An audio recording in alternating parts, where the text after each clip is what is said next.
და როგორც მისი შვილიშვილი უმცროსი კონსტანტინე გამსახურდია იხსენებს, ამ ჩანაწერში დიდ ქართველთან ერთად მღერიან ზვიად გამსახურდია, მერაბ კოსტავა და დიშვილი თათია ხაინდრავა.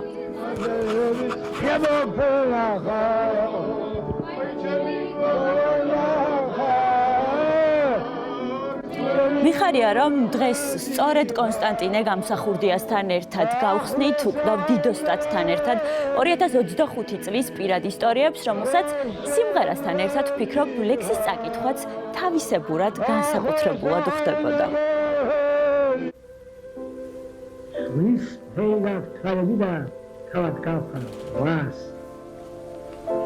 მე თვაში დაბალები მithოვდები სხვას. Ივატოვებ გაზაფხულზე ფესვასა და ხმას. არ მოვლახავ ადიდებულ ჭოროხსა და მტკვარს. ხეთს გავაკამ შენ სიყვარულს ქარს.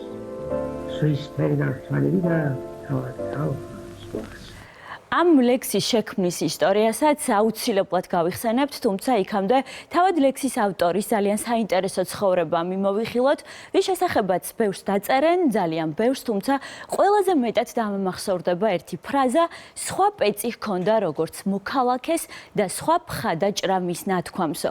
იმ დიდი შემოქმედის, ვისაც ყველაფერი უხდებოდა, მაგალითად, მწერალთა კავშირში ამოჩემებულ სავარძელში განმარტოვებით ჯდომა და თუნდაც კოლხური კოშკის ჭიშკრის სვეტებზე თავისი ხელით გაკრული, არც თუ მთლად სტუმართ მოყვარული წარწერა, წინასწარ შეუთანხმებლად ნუ შემაწუხებთო. არა და ალბათ ყველამ კარგად იცის, რომ არაერთხელ შეუწუხებია სტუმარს კონსტანტინე გამსახურდია, რომელსაც ყველაფერი სამშობლოსთვის და თავისი ხალხისთვის სურდა. ყველაფერს მე შემიქმნია ჩვენი ერის სახელოვანი წარსულის ადიდებლად, განკუთვნილია ჩემი ხალხის დღევანდელი დღისა და მისი მომავლისათვის. რომლის მედაფეთ და მეაბჟეთ მომაქვს კიდევაც ჩემი თავი.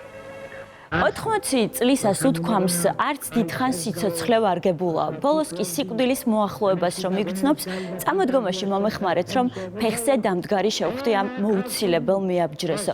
ის ვინც ღამეებს წერაში გაათენებს, სტრიქონებს შორის მინიშნებებს და გვიტოვებს და სამუდამოდ ჩაბეჭდავს ჩვენს მეხსიერებაში დიონისოს ღიმილს, მთვარის მოტაცებას, დიდოსტატის კონსტანტინეს მარჯვენას, დავით აღმაშენებელს ვაზის ყვავილობას.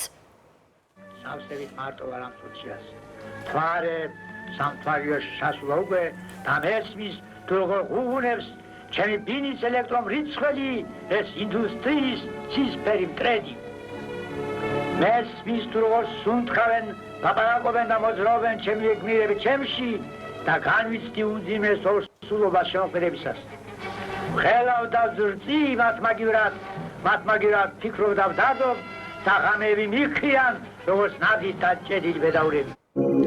წერლისგან მხოლოდ ის რჩება, რაც ტილოზე გადააქვს, სხვა ყოველივე ქვიშაზე გავლილი ქარის ნაკვალევია, რადგან მის სიკვდილთან ერთად სხვა ყოველივე წარიხოცება წერს კონსტანტინე და თუ სიკვდილის შესახებ საუბრობთ, ალბათ დროული იქნება მისივე დიდოსტატის კონსტანტინეს მარჯვენა გავიხსენოთ და მეფე გიორგის სიტყვები, რომელიც თითქოს ავტორმა ისე დაწერა პირველი წაკითხვის შემდეგ აღარასდროს რომ დაგვიწყებოდათ. თითქმის ყველა ღირსება და ყველა ნაკლი ჩემი ხალხის ამიტარებია. ვაშკაციც ვიყავი და შიშარაც. გულზვიადიც ვიყავი და ლოთიც, მაგრამ ჩემი ხალხისათვის არასოდეს მივალატნი. სიმთვრალეში კარგი ვაშკაცები ვარ და კარგი რიტორები პიპა. ეგა ოღონდ სიფხიზლეში ჩადენილი ცუდ კაცობა სიმთვრალეში გვავიწყდება ხოლმე. Кейფის დროს დანაკადები უკვე აღარ გვახსოვს გამოფხიზლებოდ. მტერი აურაცხელი გვყავს და ჩვენ სიმცირეს მივტირით მუდამ, მაგრამ დიდი კაცი თუ გამოგვერია, ისე დავკორტონით, როგორც დაკოდილ წერას. ой, კონსტანტინე გამსახურდიას დაკრძალვას აღწერს მერაბ კოსტავა და ის დაწერს: ქართველი ხალხის სიყვარულმა გააპატიოსნა მისი ცხედარი იმ სიყვარულმა, რომელიც მწერალთა და მოღვაწეთა სიდიადის ერთადერთი უცდომელი ბარომეტრიაო. არა და თურმე კონსტანტინეს მწერლობაზე არ უფიქრია, სამხედრო კარიერაზე უოცნებია, მაგრამ მწერალი გახდა თანაც ძალიან დიდი, მერე მე-20 საუკუნის ლიტერატურის ქართული რომანის ერთ-ერთ ყველაზე მნიშვნელოვან მასშტაბურ წარმომადგენლად რომ აღიარებენ, პროზის დიდო სტატად, ვისი ყველა ნაწარმოებიც ერთი სულისკვეთებით იქნება გაჟღენთილი, ვინც პატრიოტი იქნება მწერლობაში, ვისაც უბრალოდ ეყვარება მაისი და ვინც ავტობიოგრაფიულ რომანში დაწერს: დავბადებულ ვარ მაისის მშვენიერ დღეს, გათენებისას ძველი აზნაურის ოჯახში. სად დაიბადა, ეს უკვე ერთად მოვისმინოთ, ნაწყვეტი 1961 წლის გამოსვლიდან, ეს არის მისი 70 წლის იუბილე. მე დავიბადე სოფლიოს უმცირეს და უმოკლეს ფინანსპირად. მას ქვია სახელად ზანა. როგორც წინათ მიღებული იყო, მე მომიხდარ რამდენიმე უნივერსიტეტში სწავლა. ლენინგრადში, კენიგსბერგში, ლაიფციგში, ჟენევაში, მიუნხენში, პარიზში, ბოლოს ბერლინში. გამოცდებზე, სემინარებში, ყველგან და ყოველთვის. მე მიხდებოდა გაჯიბრება გერმანელებთან, ებრაელებთან, პოლონელებთან, ამერიკელებთან, ფრანგებთან. არავის უმხელდი, მაგრამ ჩემ თავს ვეუბნებოდი, შენ ჰეი, სოფლიოს უმცირეს მდინარისპირად შობილო ბიჭო. არ გაჩვენ დიდი მდინარეების პირად დაბადებულებმა. 7 წლის სასაკში თურმე იტყვის წამოვიზრდები ლაშქარს შევადგენდა საქართველოს მტრებს გავჟუჟავო. გენერალი ვერ გახდება, თუმცა გახდება ხუროთმოძღვარი. ქვაში ჩაკირულ საიდუმლოს, რომ გააცხადებს სიტყვაში. ჩემს სიღმაწვილეშიაც მინახავს კაცის სიმაღლე ლოდი, რომლის გამოც აგრე ამბობდნენ ცხეთაში კონსტანტინე არსაკიძის დედაო გაყვებული. მან დიდიან ხოლოდიას მიაგავდა ეს ლოდი მართლაც. შარშანას ნახეთ ძველ სასაფლაოზე ცხეთაში. სწავლულსაც მიმაკითხე, აგრე მითხეს მშენებლობაზე წაიღეს სადღაც. მას შემდეგ არ მიძებნია იგი, რადგან ამასობაში უკვე დაასწარი მშენებლობის გენიას და ქვაში ჩაკერული საიდუმლო განაცხადე სიტყვაში. მაისი ვახსენეთ ჩვენ და ის 15 მაისს დაიბადა ოჯახის ბოლო მე-9 შვილად. მის აღზრდაში მთავარ როლს თურმე გამზრდელი ეკაია შეასრულებს. ეს კი მისი სახლია, რომელსაც ახლა მაყურებელი ნახავს, სოფელი და ფრაგმენტი დოკუმენტური ფილმიდან კონსტანტინე გამსახურდია. მის ერთ-ერთ მოგონებას ბავშვობიდან კი სწორედ ამ ფილმის დახმარებით გავაცოცხლებთ.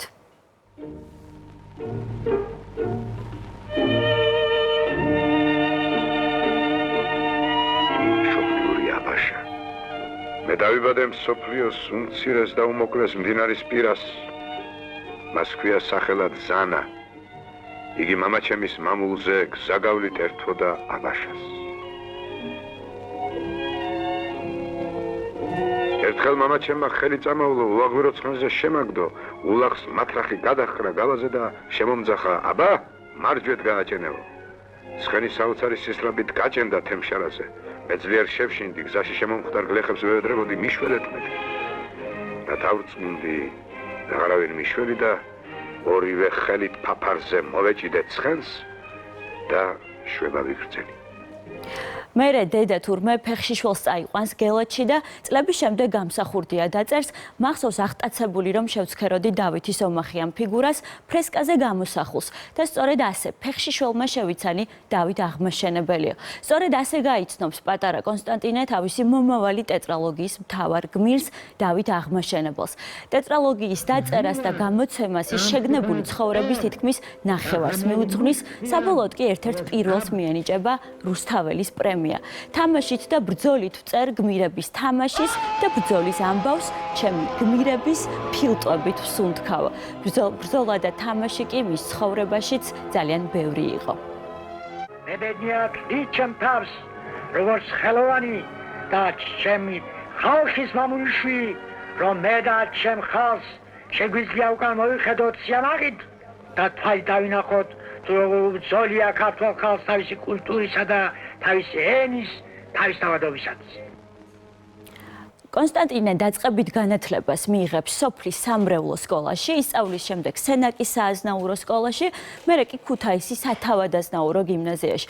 მისი პირველი ნაწარმოებები 1909 წელს და 1910 წელს დაიბეჭდება. ხედავთ ახლა ლექს სახელად აკაკის და ქვემოთ ხედავთ ავტორის ფსევდონიმს აბაშის პირელი. ახლა მოგესმენინებთ მისი შვილიშვილის კონსტანტინე გამსახურდიას ერთ ძალიან საინტერესო მოგონებას დიდი მწერლის სამუშაო გარემოს შესახებ და ჩვენ შეგვიძლია მოკლედ წარმოვიდგინოთ კონსტანტინეს სამუშაო ოთახი. სამუშაო მაგიდა იმავდროულად სტუმრების მაგიდაც შეიძლება გადაქცეულიყო, რომელსაც ერთი ჭიქა ღვინო ყოველთვის იდგა ხოლმე. და ეს ერთი ჭიქა მთელი დღე ყოფნიდა, როგორც ეს იყო მაგიდის წინ ცხოვლის არც თუ მცირე ზომის მაკეტი იდგა. და როგორც მე მეჩვენებოდა, ფერითაც საკმაოდ ზუსტად მიმსგავსებული. ეს ის ფერია, რომელიც დღის სხვადასხვა მონაკვეთებში სინათლის ინტენსივობის და მიხედვით იცვლება. მაგრამ ხშირად საქმეში იყო ჩაძირული ასეთი დამამახსოვრდა. ხშირად უკახსნილი თითქოს რაღაც ახალი სინათლის სხივის მეცნე. აი ამ კადრებში სწორედ კონსტანტინეა დიდ კონსტანტინესთან ერთად.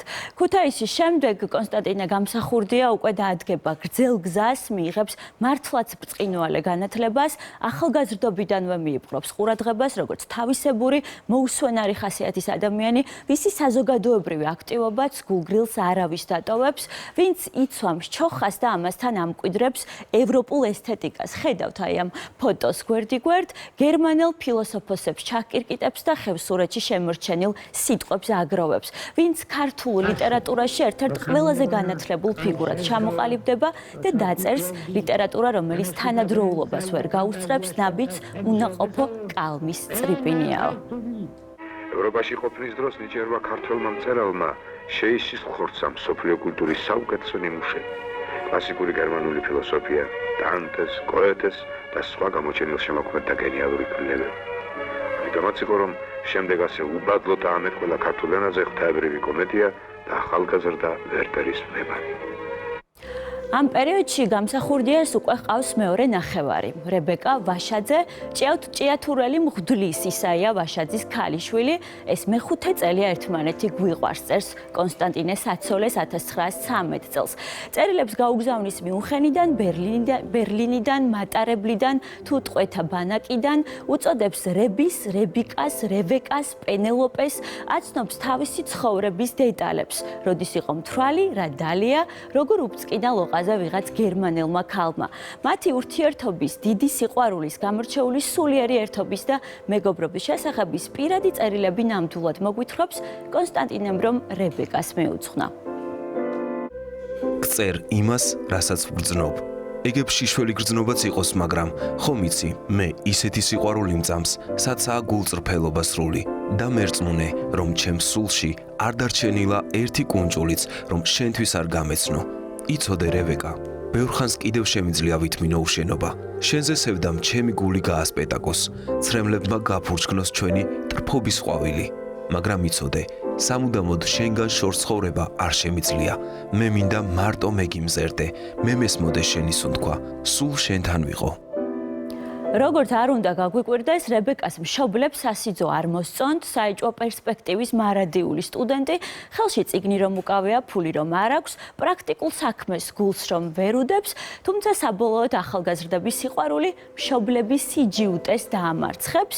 ჯვარდაწერილი წყვილი გერმანიაში გაემგზავრება, სადაც ორივეს დააპატიმრებენ.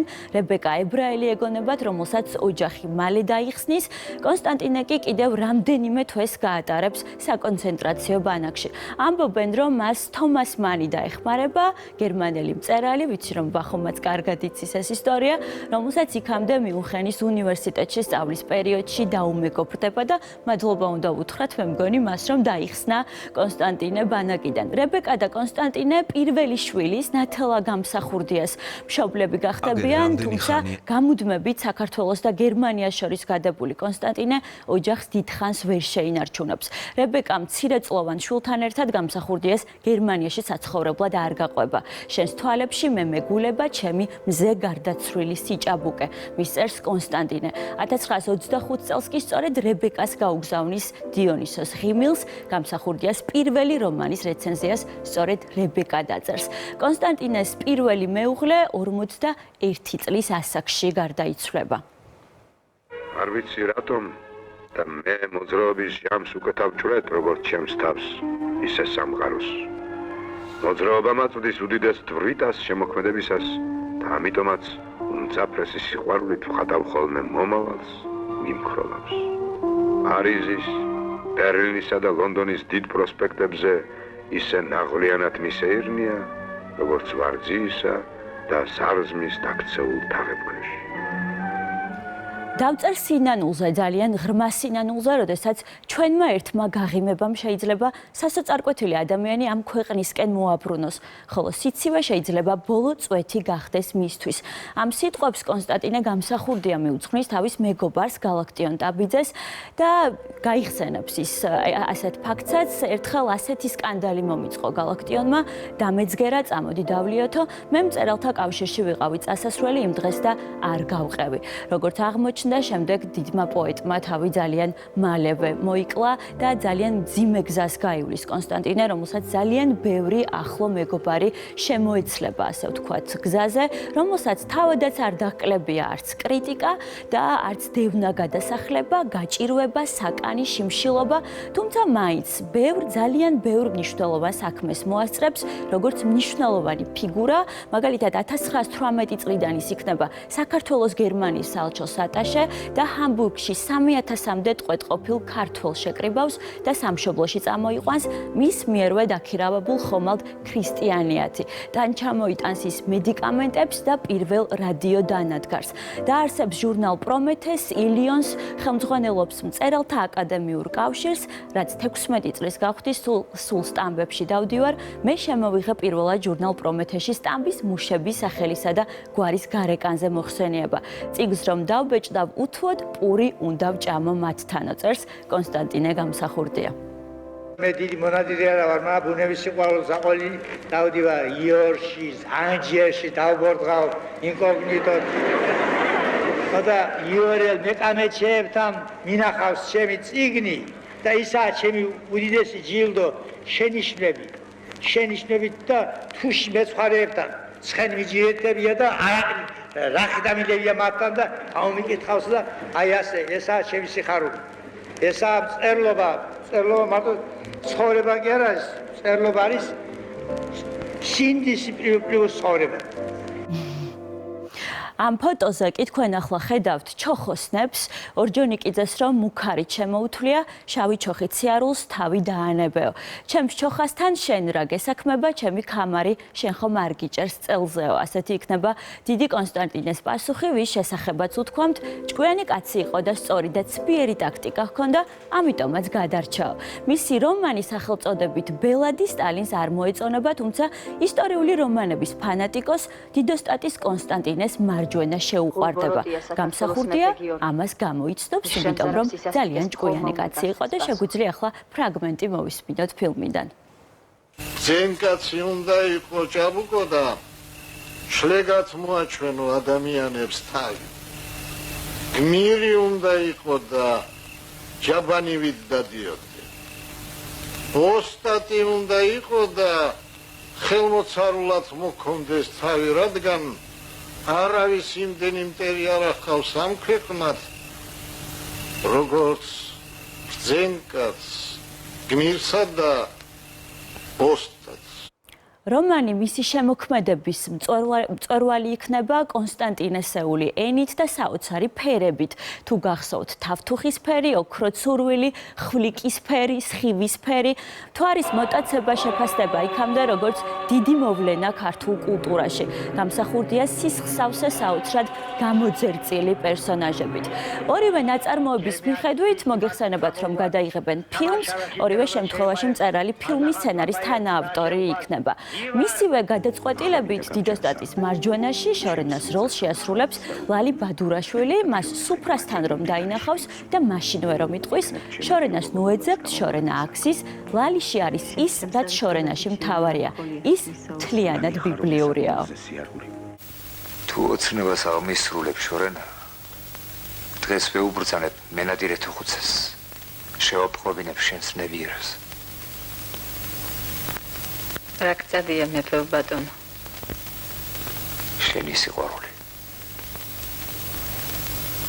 რა წამართვი ეგეც გეყოფა მეფეო?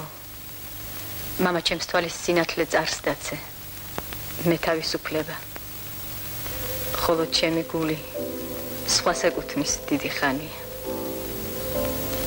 ფილმში მონაწილეობს კონსტანტინეს შველიც, რომელიც კოლხურ კოშკში მწერლის ოჯახთან ერთად ცხოვრობდა, სხვათა შორის მათ მეორე შველიც ყოლიათ, ასევე კავკასიური ჯიხვი, მიმინო, კავკასიური ნაგაზი, მელია.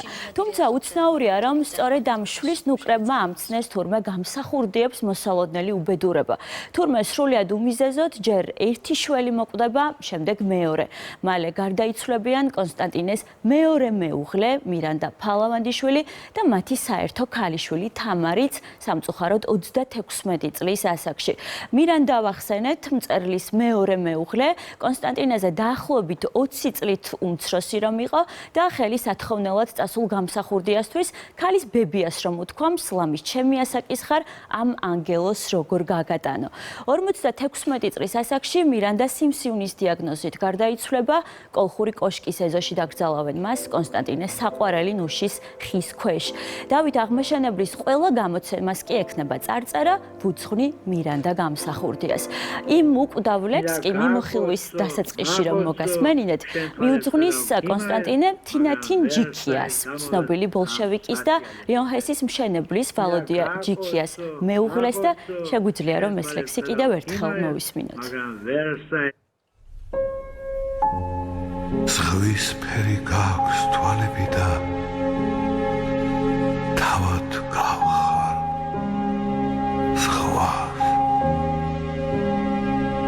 თუ არ შეგებრალები და მისთხოვდები სხვას მივატოვებ გაზაფხულზე თესლასა და ხვნას გადავლახავ ადიდებულ ჭორხსა და მტკვარს ცეცხლს გავატან შენ სამყოფელს შენ სიყვარულს ქარს და მოგიკლავ მოღალატებ მაგნაფერებ ქმარს. არსებობს ამ ლექსის პასუხიც, ასე ქვია პასუხი კონსტანტინე ბატონს და ბევრს გონია რომ ეს არის თინათინის პასუხი, თუმცა რეალურად ლექსი ეკუთვნის ექიმ კომპოზიტორ ნატა ღეჩუაშვილს. ისევ ზღვისფერი დამაქვს თვალები, სხვისი ცოლი ვარ კლავ, ისევ შორიდან მილიცრიცები, ისევ შორიდან მკლავ, ორად ყვილად დაგიქადნია მე მოგიკლავო ქმარს, შენი სიტყვები, შენი მუქარა გაჰყვა შარშანდელ ქარს. მიმოხილვის ბოლოსკენ კი არ ვიცი, ყველაზე ტკბილი, ყველაზე ემოციური თუ ყველაზე ტრაგიკული ამბავი შემოვინახე მწერლის ცხოვრებიდან, ამბავი მისი მესამე შვილის, ერთადერთი ვაჟის, საქართველოს პირველი პრეზიდენტის ზვიად გამსახურდიას შესახებ. დედავ და ემბაზო ჩვენო, ნინო ქარს ბნელი სამთენო, უკვდავო სიკვდილს საშინა, მარად გვიცოდე წინა. კონსტანტინე გამსახურდიაშვილს თურმე სტუმრებს ერთხელ ასე გააცნობს. გაიცანით საქართველოს მომავალი პრეზიდენტიო. მამა ზვიად მოფერებით დუკოს, დუკლის და ასევე ხირჩლას ეძახის, რაც თურმე დაუმორჩილებელ ჯიუტ ბიჭს ნიშნავს. ერთხელ, როდესაც თინეიჯერი ზვიადი ქობულეთში ისვენებს დედასთან ერთად, კონსტანტინე წერილს მიწერს, დედას დაუჯერე, არ გაანერვილო, თორემ დედაჩემი საფლავი დავიფიცე, გაგრის ამბებს აწი აღარ მოგითმენო.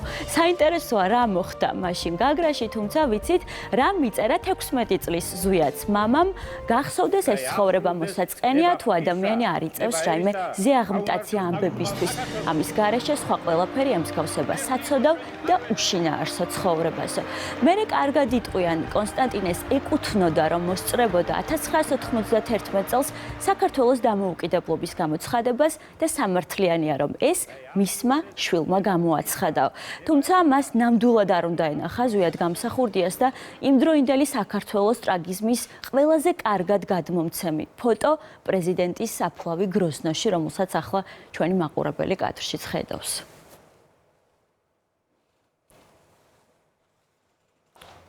1975 წლის 17 ივლისს ღამის 11 საათზე კონსტანტინეს სუნთქვა წაერთვაო დაწერა.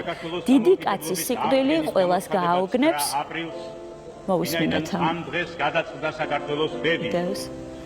9 აპრილის წამებულთა სულები დაგწქერიან ჩვენ და ხარობენ ზეციურ ნათელში, რამე თუ აღსრულდა ნება მათი, აღსრულდა ნება ქართველი ერისა, გაუმარჯოს დამოუკიდებელ საქართველოს. არავდეს მეთქი.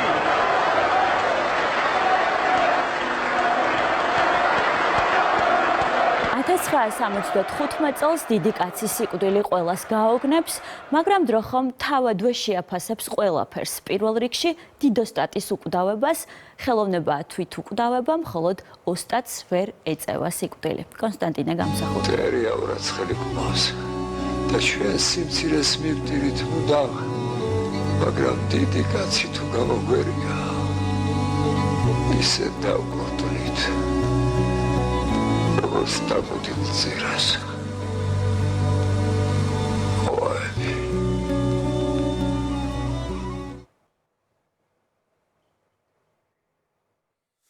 ძალიან დიდი მადლობა, ძალიან მონუსხული ვარ პირადად მე მეგონა რომ პრინციპში ყველაფერი ვიცოდი უდიდესი ქართველის შესახებ, მაგრამ ეხა ბევრი რამ ახალი გავიგე. მადლობა ტომას მანს, რომელმაც მართლაც ფასდაუდებელი ჯილდო გაუკეთა საქართველოს საზოგადოებას ჩვენ ქვეყანაში გადაარჩინა კონსტანტინე და მე თუ მკითხავთ დიდოსტატის მარჯვენაში მეფე გიორგის ეს ბოლო მონოლოგი ყველას სამაგიდო ნაწარმოების ბოლო გვერდი უნდა იყოს. სულ გადაშლილი უნდა კონდეს და სულ უნდა კითხულობდე, იმიტომ რომ წლების წინ დაწერილია ეს სიტყვები დღემდე სამწუხაროდ თუ საბედნიეროდ არის აქტუალური, არის მნიშვნელოვანი და აქვს ძალიან დიდი ძალა. მადლობა ქეთუნა, ისეთ ადგილებში შეგვახედე და ისეთი ფორმით დაგვანახე ეს ყველაფერი, ჯერ რომ არ ვიცოდით და დიდი სიამოვნება მივიღეთ ამ ყველაფერს. ერთ პატარა ჩანართსაც გაგიკეთებთ ხილვის ბოლოს. კონსტანტინეს შვილის თამარ გამსახურდიას მეუღლე ყოფილა კალათბურთელი გურამ მინაშვილი და თურმე კონსტანტინეს ხშირად ყვარებია თქმა, ჩემი სიძე გურამი ფეხბურთელია. როდესაც თამარი უსწორებდა, მამა გურამი კალათბურთელიაო, კონსტანტინე ჩაიცინებდა და იტყოდა, რა მნიშვნელობა აქვს ბურთს ხელით გამოეკიდები თუ ფეხითო. ჩემი წარმოდგენით მწერალ სპორტის ეს სახეობები არ უნდა ხვარებოდა, თუმცა ვფიქრობ ის ბიჭი რომ ენახავის შესახებაც დღეს იმედის დღეში ვისაუბრებთ, მგონია რომ ყოველ შემთხვევაში ფეხბურთის მოწონება არ მოწონების საკითხს აუცილებლად გადახედავდა. იმედის დღეში დღეს ხვიჩა კვარაცხელია შესახებ ვისაუბრებთ, როგორ ემშვიდობება ქალაქი კვარადონას, ასე რომ აუცილებლად დაელოდეთ იმედის დღეს. სხვათა შორის როგორც ტრაგედია ნეაპოლის მოსახლეობის უმრავლესობა სწორედ ასე აფასებს ამ ამბავს, მაგრამ არა უშავს რაღაცა იწყება, მე რაღაცა მთავრდება და მე ისევ იწყება.